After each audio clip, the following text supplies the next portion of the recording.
Most of us Western enthusiasts love big old revolvers like this 1860 Army conversion and .45 Colt from Cimarron Firearms. However, sometimes it'd be kind of nice to have something a little bit smaller, something a little bit more portable, convenient, something a little more fun to plink with. But wait, there is. This is the Cimarron 62 Pocket Navy conversion in 380 ACP.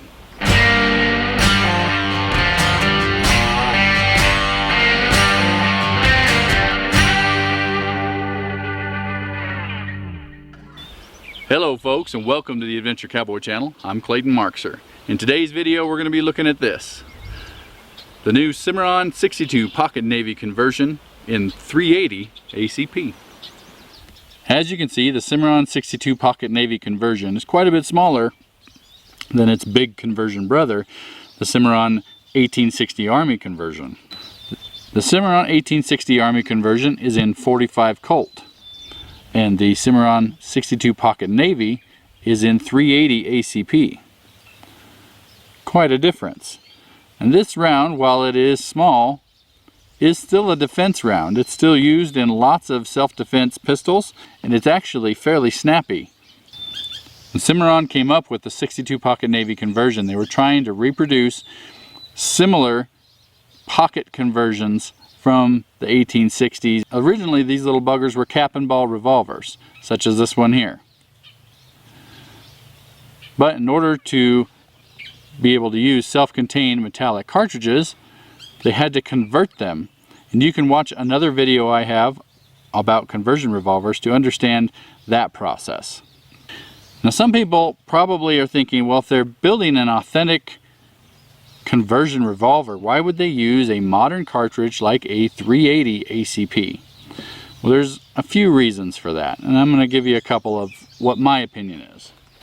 Some people will probably say, well, why don't they use something that's kind of old, like the 38 Special?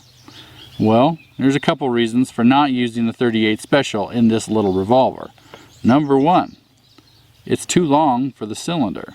So if they're replicating original dimensions, this would not work. Another reason is because of the size of the case head. Now, while these are both 38 caliber projectiles, the case head is substantially larger on the 38 Special, and that's because the case head has a rim.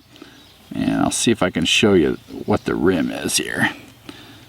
So on a rimmed cartridge, the edge of the case head sticks out above the side of the case wall.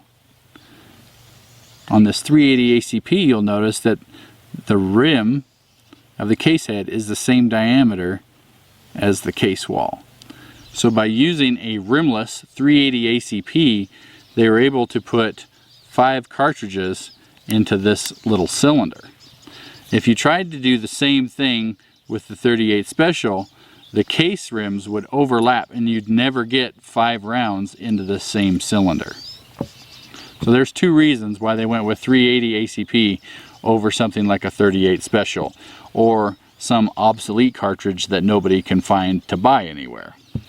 One of the things people will notice about this Pocket Navy conversion is that it doesn't have a loading gate behind the cartridge. A loading gate is this. On many other revolvers, you load your cartridges in, then you close this. Now, if you tip the gun up, the cartridges won't fall out. Now, that was added on to the conversions of the large revolvers, but it was not added on to the conversions of the original pocket revolvers. So to stay more authentic to the original, Cimarron chose to leave the loading gate off. Without the loading gate, you do have to be careful that as you're loading, you have the barrel pointed down, which is smart to do anyway. If the barrel's pointed down, gravity holds the cartridges in as you spin to the next chamber. If for some reason you happen to tip the gun up while you were loading it, I don't know why you would, you might find that your cartridge falls out. So just always keep the muzzle pointed down, which is a safe position anyway. Another thing that people are going to notice when they look at this is that there's no ejector rod. An ejector rod like this one on the 1860 Army conversion. The ejector rod has a plunger in it, and you slide that down into the cylinder and it'll push your empty casings out. This little pocket Navy conversion does not have an ejector on it, which is period authentic. Not a big deal. What I actually find myself doing most of the time is just using my old timer knife and catching the edge and popping it out. It's real quick. One more thing I want to show you before we go shoot is that since this little revolver only holds 5 rounds, going to the range and shooting the cowboy load, which is leaving one empty chamber in the cylinder so that the firing pin does not sit on a cartridge, it sits on an empty chamber. That would leave you with just 4 rounds in the gun. In my opinion, this revolver is safe to carry all 5 cylinders loaded. As you can notice there, in that crack behind the cylinder, the firing pin would not be touching the cartridge.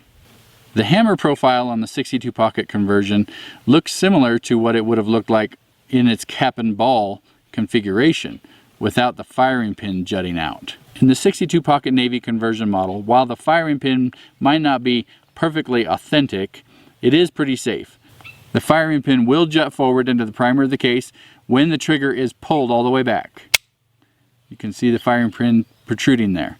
But when the trigger is not being depressed to the rear, the firing pin does not continue to sit against the primer, making it safer to carry with all 5 rounds loaded in the cylinder. The owner's manual will tell you to still leave one empty chamber under a firing pin, but the owner's manual is general over all of their revolvers, and it does not speak specifically to this style of firing pin in this specific firearm. This is the Cimarron 62 pocket Navy conversion in 380 ACP.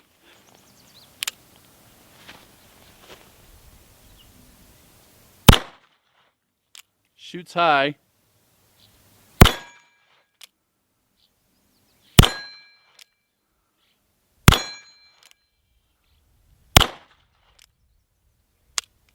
As I mentioned in the tabletop portion of this video, this 62 pocket Navy conversion doesn't have any ejector rod on it. So what most people do, they'll bring a little rod that they make, like a little wood dowel or something, to put down the cylinder to eject the case. And I'm just going to use my little old timer pocket knife. Okay, cock the hammer back half a cock, and then you can spin the cylinder. Now, this does not have a loading gate, but the channel is pretty narrow. So if you go too far with your cylinder and spin it, you're going to have to come back around. That helps hold the cartridges in there while you're shooting, but it doesn't give a lot of forgiveness when you're rotating the cylinder around to load and unload. So I just take my knife and I catch it under the rim. With the firing pin design that's on this, I feel comfortable loading all 5 rounds, especially around here at the range. So I'm just going to go ahead and load 5 rounds of the 380.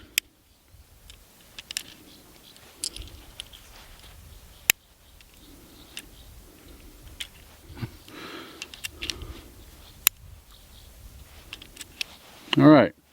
Now notice I kept the barrel pointed down the whole time. I didn't have any issues with cartridges trying to come back out of the chamber.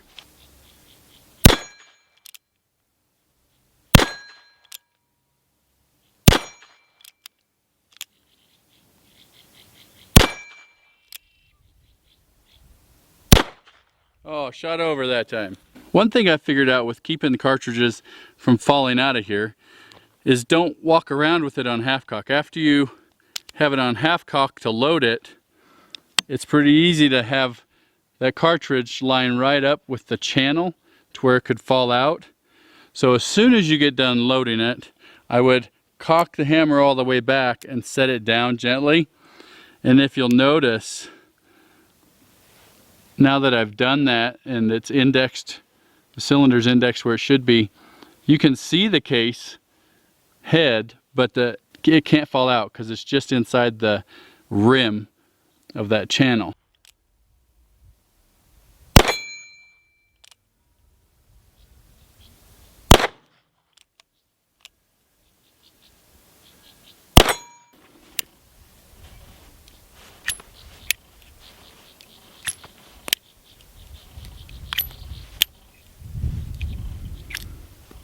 I'm backed off here to a true 40 yards. I just used the laser rangefinder, and that's a pretty small target at 40 yards, the little 380 revolver. So I'm going to give it a whirl and we'll see if I can hit it from here.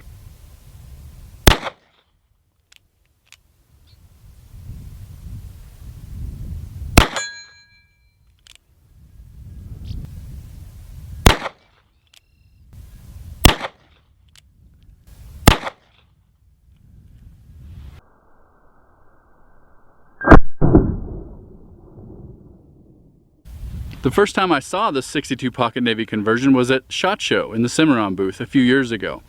And that version really caught my eye because it was even more pocket sized. It was just a 3-inch barrel. However, due to BATF rules, Cimarron could not import this from Italy with a 3-inch barrel.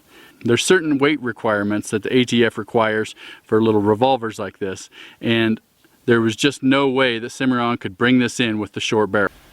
The ATF wouldn't let Cimarron import the 3-inch barreled version into the United States. However, once it is in the States and you purchase it, there's really no reason that you couldn't take it to a competent gunsmith and have them shorten the barrel and reset the front sight so that you have a much shorter, more pocket revolver.